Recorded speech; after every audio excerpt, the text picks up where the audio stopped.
So here, driving the Chevrolet Trax yet again.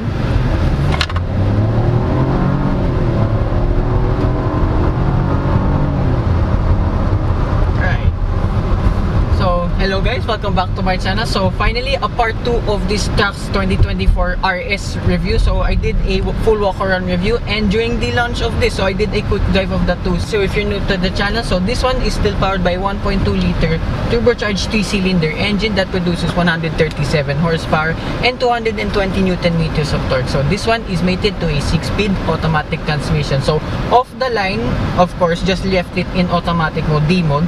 Okay, pretty smooth and peppy. Remember, there's no driving modes, official driving modes whatsoever, but for fun only, I just turned the traction control off. So I found it weirdly in traction control off, it puts its power down a bit better too. So what I did not talk about too during my quick drive review in Racon, since it was just a very short test drive, I did another lap of that since I forgot where the exit was. So I noticed in maneuverability around in the city, it's actually pretty okay. The thing is though, I found the hood a little bit longer than usual. So I actually found out the hood is very similar like that with the Chevrolet Corvette C7. I mean, there's some resemblance with the hood since it's a little bit traffic. So let's talk about more what I've noticed that I did not say during my quick drive review.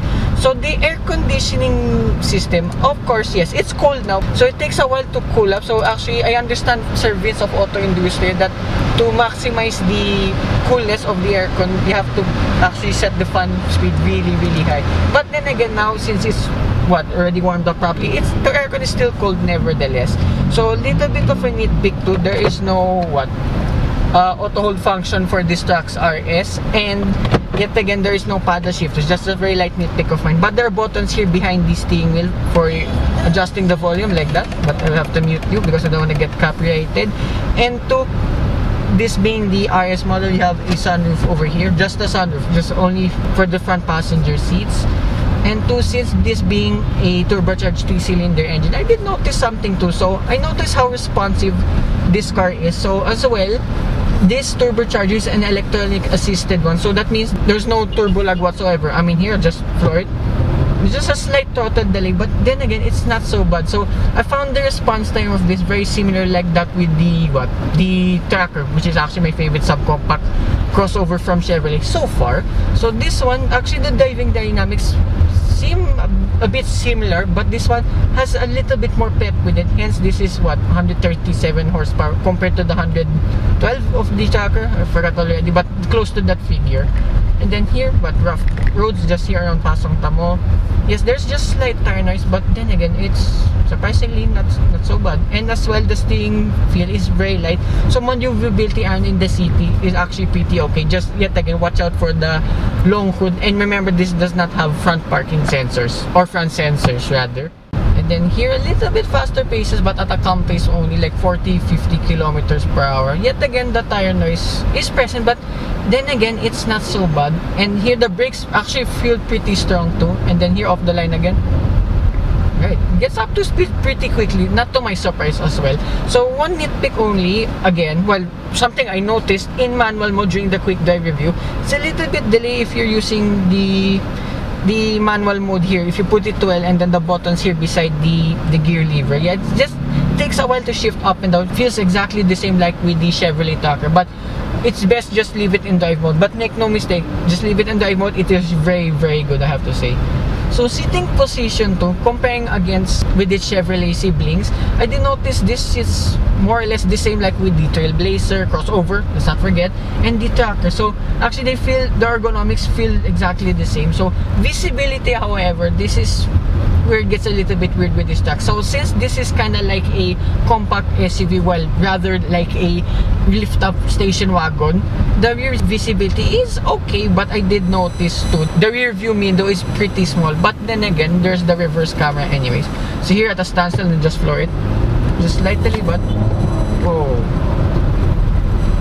Right, that's pretty good too. I like too how the engine sounds. Remember, this is a turbocharged 3-cylinder engine. Oh yeah, one thing I made a mistake during my walk around and test drive review, that there's hidden Apple CarPlay. That is actually false. So this only has Android Auto. So remember, check out my full in detail of the infotainment system in my walk around review. And then check out to my quick test drive review when I did my first impression. So having driven this finally a bit longer now, I can say a lot more. So over humps and bumps, actually pretty good too. The suspension, it's a little bit firm, but it soaks up the bumps pretty well. So here now, 50 kilometers per hour. Wow. And VH here, I would say, is among one of the best. I think just a little bit better than that of the Trailblazer crossover.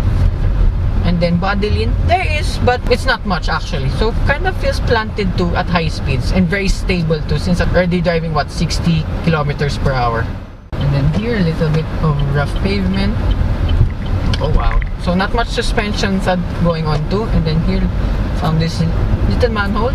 This is just a test only. Oh wow, very good, I have to say.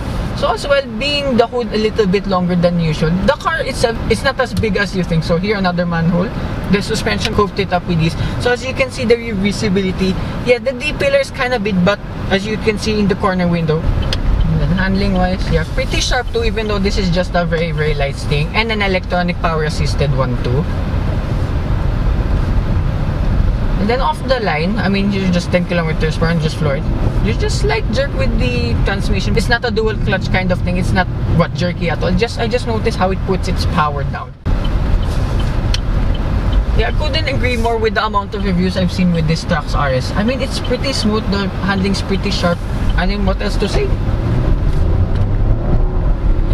Yeah, very peppy too. As everyone says it's smooth, but there's some pep to it. I mean, I would admit it's not as peppy as the Trailblazer, because yet again that has 155 horsepower, but this one is not too far behind. And then here, actually, the side street a little bit more rougher roads. Yeah, the ride here is actually really good. I would say this Trax RS is pretty underrated already. Yes, it already, it's been released for a couple of months now, but hopefully you guys should test drive one of these, because yeah, this drives really good.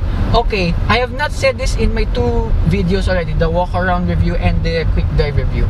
Is the price point of this? Yes, at 1,948,888 pesos, yet again with the 8s.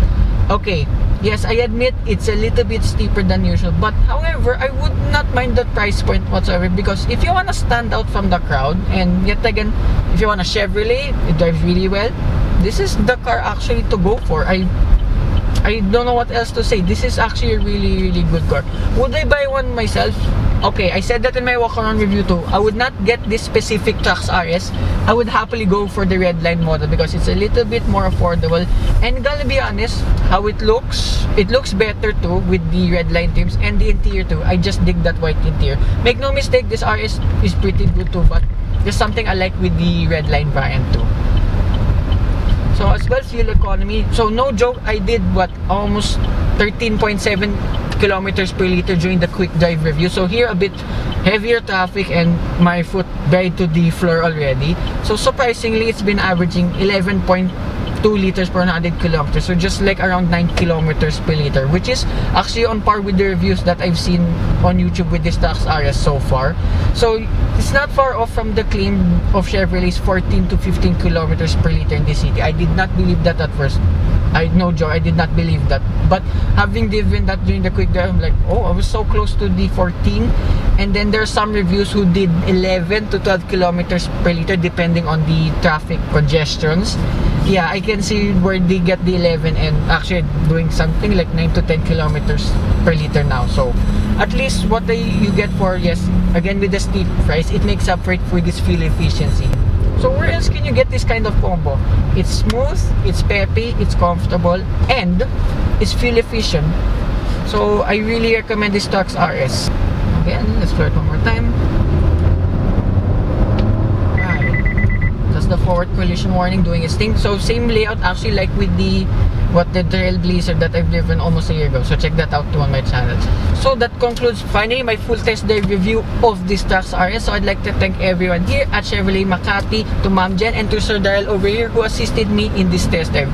So hope you guys like and subscribe, and I will see you with more Chevrolet reviews coming right up. So I'll leave the playlist in the description. Bye bye.